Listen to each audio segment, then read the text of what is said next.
சமூக நீதினா முதல்ல என்னன்னு விளக்கி சொல்லிட்டு அப்புறம் சமூக நீதி விடுதிகள் என்று அழைப்பதில் எங்களுக்கு ஒரு இது இல்லை. ஏன் அது சமூக நீதின்னு வெறும் சொல்லாடலை மட்டும், சாதி ஒழிப்பு சமூக நீதியெல்லாம் வெறும் சொல்லாடலாக மட்டும் இருக்கே, எப்படி வெற்று சொல்லாகவே இருக்கே 60 ஆண்டுகளாக எப்படி? சமூக நீதி என்றால் என்ன? சமூக நீதி என்ற சொல்லினுடைய விரிவாக்கம் என்னது, விளக்கம் என்ன? என்னது? எந்த சாதியின் அடிப்படையில் நான் தாழ்த்தி வீழ்த்தப்பட்டேன், இழிவுபடுத்தப்பட்டேன், தீண்டாமை கொடுமையால் கொடுமைப்படுத்தப்பட்டேன், இந்த கோயிலுக்குள் வந்து வழிபடக்கூடாது, இந்த குளத்தில் குளிக்கக்கூடாது, இந்த தெருவில் நடக்கக்கூடாது, நீ படிக்கக்கூடாது, படித்தால் படித்து இந்த வேலைக்கு வரக்கூடாது என்று தடுத்து வைக்கப்பட்டனோ, அரசியல், கல்வி, வேலை வாய்ப்பு, அரசியல் அதிகாரத்தில் நிராகரிக்கப்பட்டனோ, புறக்கணிக்கப்பட்டனோ, அதே சாதியின் அடிப்படையில் இவையெல்லாம் எனக்கு கிடைக்கப்பெற வாய்ப்பு ஏற்படுத்தியதுக்கு பேர் தான் இடஒதுக்கீடு அல்ல, இடப்பகிர்வு, இடப்பங்கீடு. இதுதான் புரட்சியாளர் அம்பேத்கர் அவர்கள் போராடி பெற்று தந்தது. அதை புரிந்து கொள்ளாமல் நீங்கள் வகுப்புவாரி பிரதிநிதித்துவம் என்பது அந்த வகுப்பினுடைய எண்ணிக்கைக்கேற்ப உரிய முன்னுரிமை கொடுக்கிறது. அதை தான் நாங்கள் சாதிவாரி கணக்கெடுப்பை நீண்ட காலமாக வலியுறுத்தி வருகிறோம். சட்டநாதன் அறிக்கை, அம்பாசங்கர் அறிக்கையெல்லாம் கிடப்பல போட்ட பெருமக்கள் இவர்கள் தான். இன்றைக்கு சமூக நீதி பேசுகிறவர்கள் தான். சாதிவாரி கணக்கெடு என்று கேள்வி, உங்களுக்கு என்ன பிரச்சனை? 5 பேர் இருக்கிற வீட்டுக்கு 50 பேர் சாப்பாடை அனுப்பாத, 50 பேர் இருக்கிற வீட்டுக்கு 5 பேர் சாப்பாடை அனுப்பாத. அது நீதியாக இல்லாத அநீதியாக மாறிவிடும். அவரவர் எண்ணிக்கைக்கேற்ப இடத்தை பகிர்ந்து கொடு, அள்ளி கொடுக்காதே, அளந்து கொடு, எடுத்து கொடுக்காதே, எண்ணி கொடு. இதுதான் எங்கள் கோரிக்கை. அதுதான் சரியான சமூக நீதி கோட்பாடாக இருக்க முடியும். இல்லைன்னா வெறும் வெற்று வார்த்தை. உங்களுக்கு என்ன சாதிவாரி கணக்கெடுப்படுக்கிறதுக்கு என்ன பிரச்சனை? நான் வந்து கோனார், ஆதிக்குடி, 2வது தாய்க்குடி. எனக்கு நாட்டிலே 2 அமைச்சர் தான் பெருமக்களே, 2 அமைச்சர், 2 பேருமே என் மாவட்டத்தை சார்ந்தவர்கள் தான். ஏன் திருநெல்வேலியில் கோனார் இல்லையா? கோயம்புத்தூரில் இல்லையா? திருநெல்வேலியில் இல்லையா? திருவண்ணாமலையில் இல்லையா? 2 அமைச்சர் ஒரே மாவட்டத்துக்குள்ள. 2 அமைச்சர் தான் தமிழ் குடியில் 2வது பெரிய தொல்குடிக்கு. ஆனால் ஒரே வீட்டுக்குள்ள 2 முதன்மை அமைச்சர், முதல்வர், துணை முதல்வர், 2 பேரும் ஒரே வீட்டுக்குள்ள. அவங்க அப்பா ஐயா கருணாநிதி இருக்கும்போது இவர் துணை முதல்வர், இவர் முதல்வராக இருக்கும்போது மகன் துணை முதல்வர். இது என்ன சமூக நீதி? நீங்கள் சனாதனத்துக்கு வேற எங்கேயோ விளக்கம் கட்டுக்கிட்டு இருக்கிறீங்க. பிறப்பினாலேயே இதில் பிறந்ததுனாலேயே, இந்த குடியில் பிறந்ததுனாலேயே ஒருவனுக்கு உயர் பதவி கிடைத்து விடும் என்கிற நிலைதான் கொடிய சனாதனம்.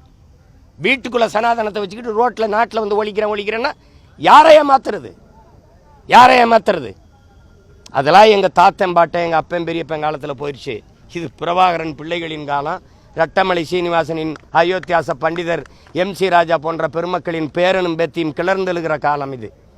உள்ளங்கையில் உலகத்தை வச்சு பார்த்துக்கிட்டு இருக்கேன். எந்தெந்த நாட்டில் என்னென்ன அரசியல், எங்கெங்கே எப்படி நிர்வாகம் நடக்குது, எங்கே தாழ்த்தப்பட்டேன், எங்கே வீழ்த்தப்பட்டேன், எந்த இடத்துல பிழை நிகழ்ந்திருக்குன்னு வரலாற்று வழியில் நடந்து வந்து நிமிர துடிக்கிறோம். நாங்கள் இந்த விளையாட்டுலாம் வச்சுக்கூடாது. சும்மா சமூக நீதி.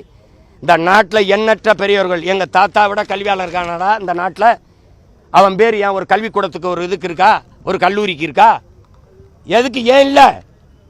எல்லாத்துக்கும் கருணாநிதி பேர். செம்மொழி பூங்கா, செம்மொழி ஐயா கருணாநிதி அவர்கள் பூங்கா எடுத்தவனே, செம்மொழி பூங்காவுக்கு எடுத்த மாதிரி. என்னதுக்கு அது? அவர் பேரை விட்டா வேற பேர் நிறுவுகிறீர்கள்.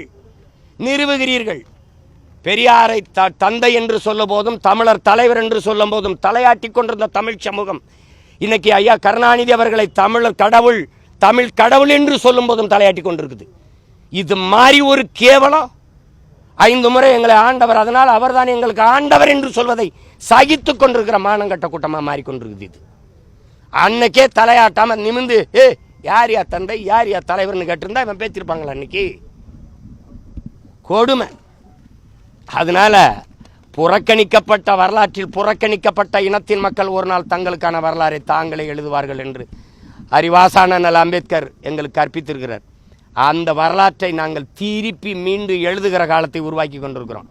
இனி எங்கள் அடையாளங்களை எவரும் மறைச்சு மூடிட்டு அப்படிலாம் எளிதில் கடந்து போயிட முடியாது. நீ இந்த சிலையை ஒரு வெங்கல சிலையா வச்சிருக்கியா? பிராஸில் செஞ்சு தள்ளி விட்டா விழுந்துரும் போல இருக்கு, ஓங்கி தள்ளினா உடஞ்சிரும் போல இருக்கு, கணத்தை மேலே போட்டால் கழுத்தோட கீழே விழுந்துரும் போல இருக்கு. ஏன் உங்கள் சிலையெல்லாம் அப்படி தான் வைக்கிறீங்களா? உங்கள் சிலையெல்லாம் உலக புகழ்பெற்ற கடற்கரையை, 2வது பெரிய கடற்கரை ஆஸ்திரேலியா 1, 2, உங்களுக்கு எப்படி கல்லறையாக மாறிச்சு? 6 அடி அதிகபட்சம் போனால் ஒரு 60 அடியில் படுக்கலாமாண்ணா? 2 ஏக்கரில் படுத்து கிடக்குறாங்க. திராவிட தலைவர்கள் எல்லாம் நாட்டின் விடுதலைக்கு தூக்குல தொங்குனீங்களா, செக்கிழுத்தியலா, சிறைப்பட்டியலா, வதைப்பட்டியலா, மிதிப்பட்டியலா, என்ன பண்ணீங்க நீங்க? எங்க முன்னோர்களாக எங்க புதைக்கப்பட்டிருக்கான், எங்க இருக்குன்னு அடையாளம் தெரியாம எங்களை மறைச்சு வச்சிருக்க. இதுவே 1008 போராட்டம் போராடி, இந்த போராடி ஒரு நிற்கிறாப்புல நடந்து கன்னியாகுமரி இருந்து நடவேன் வந்து போராடி ஒரு சிலையை வேண்டாம் வெறுப்பா வச்சுக்கிட்டு இருக்கேன்.